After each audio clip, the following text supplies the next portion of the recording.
Hi there, welcome to St. Michael Machine. We're going to give you an overview of the steps to turn on an Okuma ES4020. This machine is from 2001. It's a very rigid machine, well built and built to last.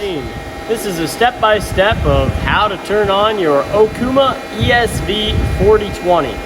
Step 1. There's a switch on the side of the machine. Ours looks a little different, but you will have a switch for your power on, power off. So if the machine is connected to power, you just flip that switch to on.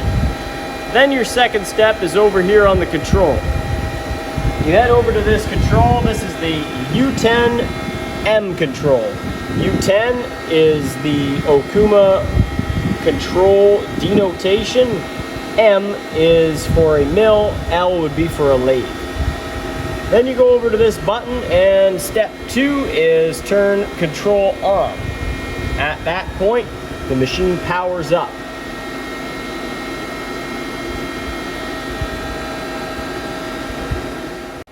Thank you for watching. Be sure to like and subscribe below.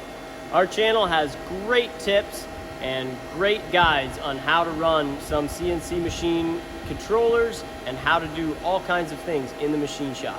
Remember, our mission here at St. Michael Machine is made in Canada.